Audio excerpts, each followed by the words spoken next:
नमस्कार दोस्तों, मैं हूं हरीश चावला और आप देख रहे हैं 7-11 न्यूज़ और अमर मंथन खबर। सबसे पहले आप सभी को दिल से आपको होली की बहुत बहुत शुभकामनाएं। ईश्वर आपको और आपके परिवार को हमेशा स्वस्थ और सुखी बनाए रखे और आपके जीवन में इतने रंग भर दे कि आपके दुखों के रंग जो है वो बेरंग हो जाएं। ये तस्वीरें मैं आपको दिखा रहा हूँ करनाल की हैं और ये है निवास नीलोखेड़ी के विधायक धर्मपाल गोंदर का, जहां हजारों की संख्या में जो है लोग आज विधायक धर्मपाल गोंदर को होली की शुभकामनाएं देने, उन्हें गुलाल लगाने के लिए आज पहुंचे हुए हैं। नीलोखेड़ी विधानसभा क्षेत्र की जितनी भी पंचायतें हैं उनके सभी सरपंच जो हैं, उनके पंच प्रतिनिधि जितने भी थे, आज तमाम लोग जो है, इसके अलावा स्थानीय जनता भी और उनके कार्यकर्ता भी, त्रावड़ी के रमेश कादियान भी आज उन्हें रंग लगाने और होली की शुभकामनाएं यहाँ देने पहुंचे थे। इसके अलावा त्रावड़ी के कई लोग यहाँ मौजूद थे, कई पार्षद भी आज त्रावड़ी के आए हैं। निसिंग नगर पालिका से भी कई पार्षद यहाँ रंग लगाने आए और नीलोखेड़ी के भी नगर पालिका के भी पार्षद जो है आज यहाँ गुलाल लगाने के लिए विधायक के निवास पर पहुंचे थे। इसके अलावा निगदू क्षेत्र से बड़ी संख्या में आज लोग यहाँ पे विधायक धर्मपाल को रंग लगाने पहुंचे। आज पूरा दिन जो है विधायक धर्मपाल गोंदर के घर जो है आज चहल पहल रही। इसके लिए उन्होंने एक विशेष इंतजाम बात भी किए हुए थे। जो कार्यकर्ता आए थे उन्हें जलपान कराया जा रहा था, खाने की व्यवस्था थी अच्छी, पीने का पानी। इसके अलावा बड़ी संख्या के अंदर जो है ये लोग रंग लगाते नजर आए। लोगों ने यहाँ मंगल गीत भी गाए। सबसे बड़ी बात अब ये देखिए कि उन्होंने मंगल गीत गाए विधायक के घर पे और उनकी जय जयकार के नारे भी लगाए। आज उन्होंने एक बड़ा ऐलान भी किया हमारे साथ जब वो बातचीत कर रहे थे, वो अब आगे देखेंगे आप। और आप देखें 7-11 न्यूज़ और अमर मंथन खबर। तस्वीरें सीधे करनाल से। नीलोखेड़ी के विधायक धर्मपाल गोंदर आज अपने समर्थकों के साथ होली मना रहे हैं। अब होली है, आगे दिवाली होगी, लेकिन दिवाली से पहले विधानसभा का चुनावी रिजल्ट भी आएगा। किस तरह से विधायक धर्मपाल गोंदर अपने विधानसभा क्षेत्र की तैयारी में जुटे हुए हैं। हालांकि आप सब जानते हैं कि लोकसभा चुनावों की दस्तक हो गई है। भारतीय जनता पार्टी ने पूरी की पूरी 10 लोकसभा क्षेत्र के प्रत्याशी खड़े कर दिए हैं, यानी कि जो अगले 4, 5, 6 महीने हैं ये पूरी चुनावी हलचल है। लेकिन एक खासियत है धर्मपाल गोंदर जी की, पिछले 10-20 सालों से नीलोखेड़ी क्षेत्र के अंदर जिन लोगों की आवाज एक विकास को लेकर थी, जो मुद्दे 20 साल पहले छोड़े गए, वही मुद्दे इस बार विकास के रूप में नीलोखेड़ी क्षेत्र में उभर कर निकले हैं। सबसे पहला मुद्दा था सब 30 साल पुराना एक त्रावड़ी के किले के सामने पार्क का था, जिसे विधायक धर्मपाल गोंदर जी ने उसे शुरुआत दी है। हालांकि उसका निर्माण कार्य चल रहा है। 40 साल पुरानी जो है त्रावड़ी की ये बड़ी मांग पूरी हुई है।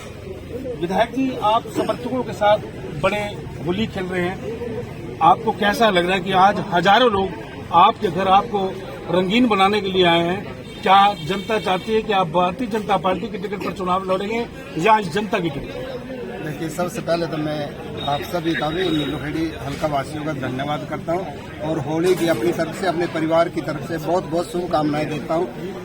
सबसे पहले तो मैं आपसे निवेदन करता हूं, जैसे मैंने इलेक्शन में कहा था कि मैं अपने आप को विधायक या एमएलए साबित ही नहीं होने देना, मैं सेव करूंगा और मैंने पूरी कोशिश करी है। भगवान से प्रार्थना करता था सवेरे कि इसी तरह जैसे मेरे कोई मन में ऐसी बात ना है और ना मेरे आनी थी, तो जो मैंने वादा किया था चुनाव में मैं उस पर खड़े उतरा। मैंने कोशिश करी है, यदि फिर भी मैं कहता हूँ मेरे से कोई अनजाने में गलती हो गई हो तो उसके लिए मैं क्षमा चाहता हूँ। मैंने अपने आप को अपना विधायक समझा, मैं एक सेवक हूँ। मैंने तो नीलोखेड़ी हल्का की पूरी जनता को, एक बच्चे से बुजुर्ग छत्ती बिरादरी को विधायक समझा। मैं तो उनका नौकर हूँ। जो काम लाते मैं कोशिश करता हूँ कि उसका हम ज़्यादा से ज़्यादा कोशिश करें। जैसे आप कह रहे थे 1966 में हरियाणा गठन हुआ, अलग बना जी आपसे, तो कभी तो हरियाणा नीलोखेड़ी जैसे नेहरू की बेटी माना जाता है, राजधानी बनी। फिर नीलोखेड़ी वासी एक उपमंडल के लिए तरस रहे थे, तो उपमंडल की जो डिमांड थी, जैसे मेरे को आशीर्वाद दिया और नीलोखेड़ी हल्का वासियों को मंडल की जो डिमांड थी, हमने जब मुख्यमंत्री जी की तरफ से फोन आया भी हमें ज़रूरत है, तो हमने सबसे पहले जनता के साथ जाकर नीलोखेड़ी उपमंडल ये भी नीलोखेड़ी की 40 साल पुरानी डिमांड है। तो वो बन गया नीलोखेड़ी का बस स्टैंड भी, जो चर सड़कें थी वो भी आप देख ही रहे हो, रेस्ट हाउस बन गया। निगदू एक सबसे पिछड़ा एरिया था, एजुकेशन के हिसाब से सिर्फ +2 का स्कूल था, वहाँ आज कोई ऐसी वो नहीं है। संस्कृति मॉडल स्कूल है, कॉलेज है, ITI 2-3 साल से वहाँ बच्चे पढ़ रहे हैं। और वहाँ का बस स्टैंड नीलोखेड़ी का बनने लग रहा है, नीलोखेड़ी में सीवर पुआ दिया, नीलोखेड़ी में CSC लग रही बनने। सड़क का पता ही आपको, पूरे 90 हल्के में सबसे ज़्यादा वो करते हैं। इसमें मैं माननीय मुख्यमंत्री श्री मनोहर लाल जी का भी धन्यवाद करता हूँ। और मेरे को जो काम में जो PWD से संबंधित है उसमें मेरे दुष्यंत काला ने मेरी बड़ी मदद करी, हर काम मेरे पूरे कराए। जनता को मैं निवेदन करता हूँ, फिर भी कोई जैसे 2 ही साल मिले काम करने में,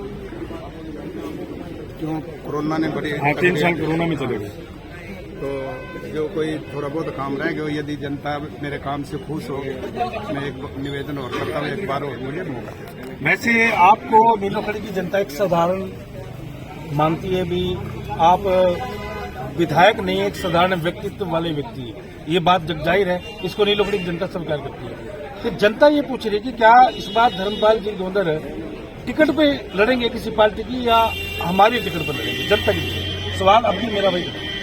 हमने कितने दिन BJP में काम किया जी, तो चलो कोई कारण होगा नहीं टिकट दे पाए। और इस बार भी हम देखो आपके सामने है, सभी को पता है भी, जब साथी आए भी हमें चुनाव लड़ाना, मैं चुना फिर जाता, तो हमारी कोई औकात है नहीं, ना पैसे में, ना कोई माँ बाप ने, कोई भाई बंद ने, कोई विधायक या मंत्री बन के कोई हल्के का अच्छा काम कर, कोई काम अच्छा करा पाए हों, तो मैं यही कभी मैं कैसे वो करूँगा। फिर इन्होंने मेरे को ये की बात कही, जो हमने सभी जितने कैंडिडेट थे सभी से पूछ लिया, वो मना कर गया। और मैंने ये सोचा भी वो जवाब नहीं देने का, मैंने कहा भी जैसे आप कहोगे मैं तो तैयार हूँ। वैसे तो कुछ लग नहीं रहा अभी, एक बड़ी पार्टियों के सामने एक इंडिपेंडेंट की, और वो भी SC अनुसूचित जो विधानसभा है उसमें बनना बहुत मुश्किल है। फिर इधर CM सिटी का भी एरिया है, तो भी पब्लिक ने इतना मेरे को आशीर्वाद दिया। अब मैं ये कह रहा था भाई जो जनता तय करे। आज जितने सरपंच सवेरे 7:15 बजे से यहाँ 2000 से ज़्यादा आदमी तो आ लिया, शायद इससे भी ज़्यादा हो। तो उन्होंने ये कहा अभी हमने चुनाव लड़ाना, मैंने कहा भाई पार्टी पुर्टी तुम्हारे को लगती नहीं टिकट देगी, तो वो कह रहे भाई हम जनता का टिकट आपके साथ है, हम पहले की तरह आपको चुनाव लड़ाएंगे। मैंने कहा भाई जो बुजुर्ग या बच्चे जो भी चाहेंगे मैं उसके लिए तैयार हूँ। अच्छा, आपने नीलोखेड़ी में एक बहुत बड़ा काम किया, आपने नीलोखेड़ी को मंडल का दर्जा दिला दिया, DSP भी आ गए वहाँ पे और SDM भी बैठ गया। अब आप जनता मान लो, अब आप 5 साल के लिए आपको दोबारा से मौका देती है, तो आपके मन में क्या अगला प्लान है कि नीलोखेड़ी के अंदर बड़ा प्रोजेक्ट आना चाहिए, क्या विचार इन फ्यूचर आपने कुछ सोचा होगा? नीलोखेड़ी एक अच्छा शहर था जी, वहाँ एक प्रेस थी जिसके सारे केंद्रीय प्रेस, गवर्नमेंट प्रेस थी केंद्र की, जिसके सारे वहाँ के जनता को काम मिल रहा था। वहाँ की जनता रोटी खा रही थी, क्यों हजारों की संख्या में वहाँ कर्मचारी अधिकारी थे, तो उन्होंने सामान भी लेना था, इस करके काम चल रहा था। एक उधर से जो कापसा और नीलोखेड़ी रोड है, रेलवे लाइन है, ओवर ब्रिज बन गया। जो बुजुर्ग हैं या रिक्शा वाले हैं या रेडी वाले वो आर पार नहीं कर सकते, रास्ता है वो, यदि वो तो पूरा बाजार बंद हो गया। तो मैं ये चाहता था भाई वो अंडरपास भी बने हमारा, जिससे वहाँ की जनता को रोजगार मिल सके।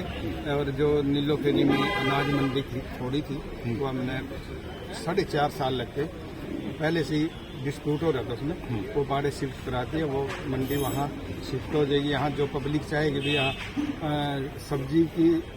सब्जी मंडी बनवानी है, कुछ करेंगे, ये होएगा। दूसरा जो आपने सवाल पूछा भी क्या यहाँ क्या करना चाहते हो, यहाँ सैकड़ों एकड़ ऐसी जमीन है जिसमें जंगल उग रहा, इतनी बड़ी बड़ी बिल्डिंग है, उसकी 4 द्वारे, इतने बड़े बड़े सांप घरों में घुसते हैं। मैंने माननीय मुख्यमंत्री जी से भी, यहाँ जितने भी DC साहब गए वहाँ भी, और पीछे चीफ सेक्रेटरी साहब थे हमारे, उनसे भी लेटर दिया लिखते हैं कि वहाँ की जो जगह है इसको क्लियर करे, वो सेंटर की है, स्टेट की है, कस्टोडियन की है, किसकी। अभी उसमें उस जमीन को हरियाणा सरकार में ले गई, अभी किसी दूसरे डिपार्टमेंट की है, तो वहाँ एक प्रदूषण रहित कारखाना लगाया जाए ताकि वहाँ के बच्चों को, जो हजारों लाखों की संख्या में बच्चे बेरोजगार हैं, उनको रोजगार मिल सके। ये मेरा प्लान। चलिए, आपने देखा कि नीलोखेड़ी के विधायक धर्मपाल गुंदर जी ने एक बहुत दो बढ़िया उपलब्धि गिनाई, लेकिन एक अच्छा प्लान बताया। पिछले 30 सालों से जितने भी विधायक बने, सबने यही कहा कि कोई न कोई बड़ा जो है फैक्ट्री यहाँ स्थापित की जाएगी, लेकिन बनी नहीं है। लेकिन इस बार विधायक बनते ही जो दो चीजें इन्होंने कही कि इसे मैं उपमंडल का दर्जा जरूर दिलाऊंगा, विधायक बनते ही वो भी पूरा हो गया। अब इन्होंने बहुत बड़ा ऐलान किया है। हालांकि आपको भी याद होगा, नीलोखेड़ी की जनता भी जानती है कि जब जो सांसद जो है संजय बाटे जी चुनाव लड़ने आए थे नीलोखेड़ी में, उन्होंने जनता से कहा था कि सबसे पहले बनते ही मैं केंद्र सरकार से कहूंगा कि यहाँ एक बड़ा प्रोजेक्ट लाया जाए, लेकिन 5 साल में वो भी नहीं ला पाए।